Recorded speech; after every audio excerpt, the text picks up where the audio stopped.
viewpoints known online through blogging and through Facebook and through Twitter. You can Twitter us right now. You really can. But the key thing I want you to understand that hiphoprepublican.tv and .com do not support the Code Pink ladies. We do not support idiot movements of what you're seeing.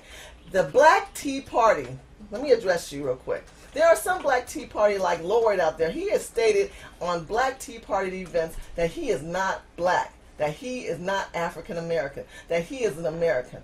I'm sorry, we've kind of talked about that on the show with Lenny McAllister. Make sure you watch that show, my friend Lenny McAllister in North Carolina. I would tell you that I don't support that. I am African American. I am a woman who's African American, who loves the Lord, and I would tell you, my brother, I just don't find that very righteous of you to tell me that you're going to deny being African American.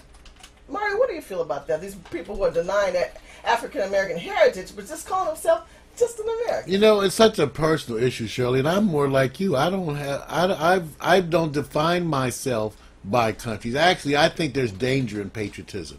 Patriotism, wow, why? Patriotism leads to nationalism, which leads usually to some kind of a war effort on behalf of that. It leads to... That's true. And what I like to see, if we have a global community, like one of the things you said, you believe in God. If we have a God, and there's a God out there for all of us, then we believe that there's no set of rights that are unique to Americans.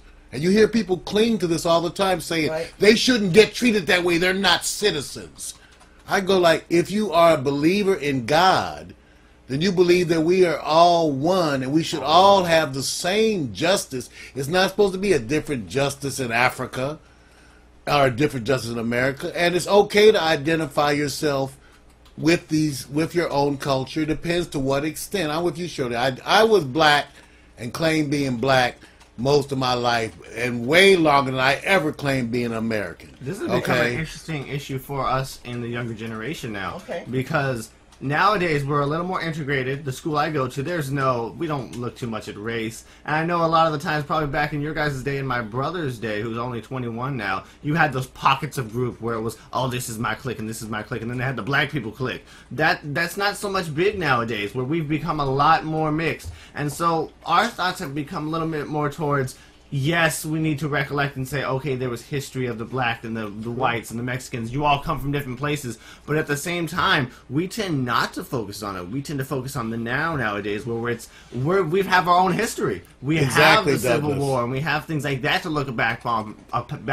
We don't have to look back in Britain. But that's actually a byproduct, Douglas, to a progress. And that's what's said about your generation. Far less racist than we were. But don't get it twisted, it is still there. Right, of course it is. And not only do we feel it from your guys' generation and from other people around us, but I literally feel it from friends that I have. It's an odd underlining tone where Obama was just elected in the presidency, as you all know. Come on now. But we were going through it, and I have so many people that are my white friends, and they'll go, kill Obama. I want to kill Obama. And you get that, you feel that from their parents. You almost feel their parents saying it through them. Let's kill Obama, stuff like that. And then you get moments like this with my friend. She's a girl, and she dates a lot of people, and she said, oh yeah, I would date this person, date that person. And I go, would you date a black dude? She goes, oh no, my parents are against me dating black people. And that shows you the racism that's still there, Douglas. It's still there. But let's add this.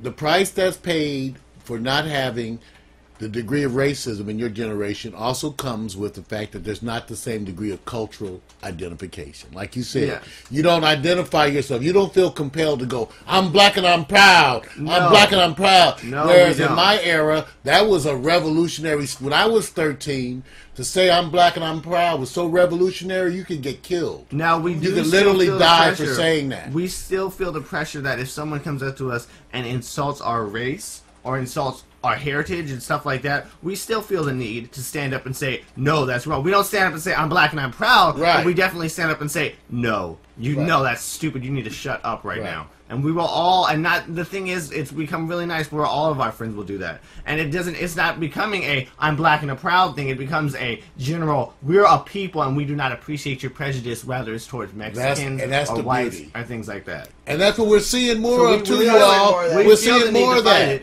But we don't feel it colorblind. We're becoming a little more colorblind. We feel the need, but not. And that's why, Douglas, some of us old warriors have to chill.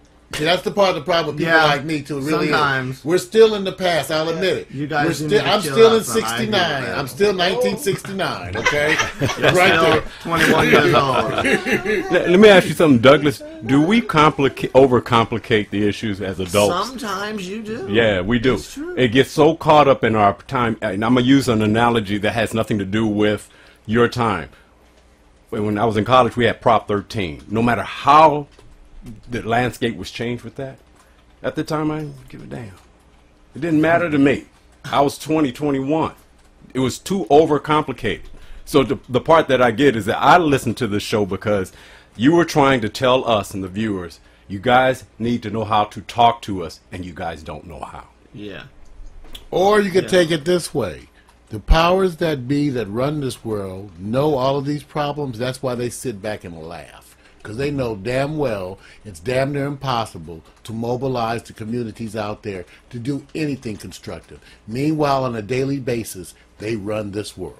You know, I guess everybody has different things going on in their life. Proposition 13 came out when I was in elementary. And I remember it was an issue because it had to deal with property taxes, which was a Jarvis bill. But it also had some pork fat. And part of that pork fat was community rec centers. We're going to have monies that were going to be cut so the community kids were able to do things in the community like they had back in the day, craftsmanship for kids, dance, clay, things for children to do because they didn't have the internet and fax and texts and emails and Twitters and things of that nature. I was politically engaged since elementary. It was just in my blood. I will tell you now that we are in an ozone where the energy out there is not normal. And it's coming up to be very hostile, very evil, very cunning, very unkind. And I would say to you out there, family, if you are a Republican, and we make a lot of racial jokes on here, and we don't mean to be offensive, and sometimes we do. Yeah. But the bottom line is that we're being ourselves.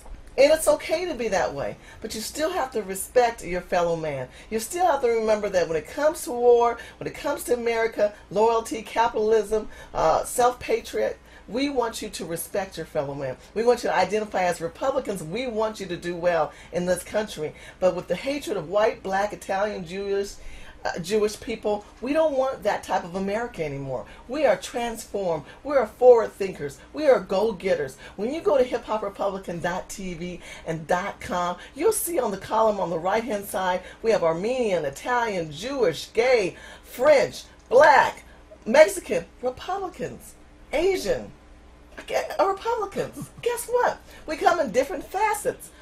Unfortunately, the media wants to continue to promote the Sarah Palins and all the other ones. But on hiphoprepublican.tv, it provides you that urban viewpoint of change and growth. Well, I want to thank you all so much for watching our show. Next week, we're going to also have another special guest. Thank you, Tea Party baggers out there and Tea Party people. You're doing a great job. Keep your tone down of the racial tension that's out there. Please don't support that because then, be honest, there's some blacks who also support the Tea Party. We don't support hatred. Douglas Lussard, thank you for hosting the first half of this show. You did a great job. To Danny, Political Brother, and to Victor, you are watching hiphoprepublican.tv and hiphoprepublican.com. We're a group of bloggers that take donations in every aspect. Make sure you go to hiphoprepublican.com. Support your local candidates. Support some great Republicans out there. Darrell Issa, thank you so much for supporting and fast forwarding us on Twitter. I love my Congressman Darrell Issa. He's brilliant, he's sharp, he's on top of his game. I think Quiz Eye, follow me on Twitter. Look at my friend Quiz Eye. Check him out. Make sure you check out my girl Keisha. She's always following me on Facebook. Yvonne on Facebook and on Twitter. Love you. Ryan, thank you so much. Ryan Wiley is always on my Facebook and my Twitter. I love you, Ryan. I thank you for your gun, girl. She got a gun. A gun. I love that. So many of you guys, I wish I could mention you all. LA County Young Republicans. Make sure you check them out. LA County Young Republicans are one of the strongest, youngest Republican groups that are out there making change. HipHopRepublican.tv. Again, keep watching us 24/7. Look for you on next Friday